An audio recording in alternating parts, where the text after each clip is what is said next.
We the people. We the people of the United States, chanted Bella as she held a piece of paper. Her older sister Eva sat across from her at the kitchen table. What are you doing now, Bella asked Eva, slightly annoyed by Bella's loud voice. I'm trying to study for my history test on the American Revolution. I can't concentrate if you keep talking, complained Eva. I am memorizing the preamble to the United States Constitution for Mrs. Tanner's class. She is giving extra credit to students who memorize the whole thing by Friday. I have 3 more days to learn it, and I haven't memorized it yet, remarked Bella as she stood up from her chair. Bella began pacing back and forth. First, she read the words aloud. Then she closed her eyes and repeated them to herself. Eva was really beginning to get aggravated with Bella. It was very distracting, and she only had a short amount of time to finish studying for her history test. Unlike Bella, she only had 1 day left to study. Bella, why do you have to read that out loud? Why can't you quietly say it to yourself? Asked Eva, even more upset now than before. Mrs. Tanner told us it would help us memorize it faster if we read it to ourselves first, and then repeated it out loud without looking, answered Bella. I'm going to another room then, Eva said as she stormed out frustrated. Right then, Bella's father walked into the kitchen. He was holding a book with an American flag on it. What are you working on, Bella? Asked her father curiously.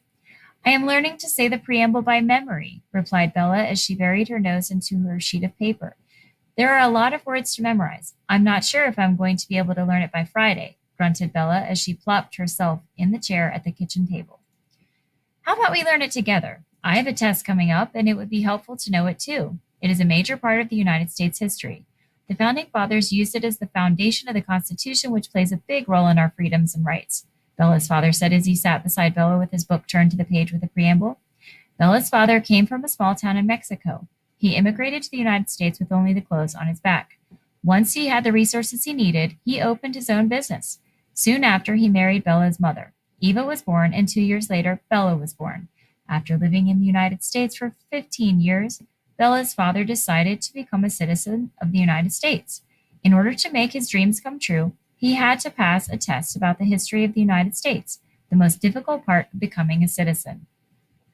Together, they memorized part of the preamble every night. Bella would learn one small part and then another until she could say the whole thing by memory. Bella's father was so proud of her. Friday was going to be a big day for both of them. Bella's father had to go to the United States Embassy to take his test.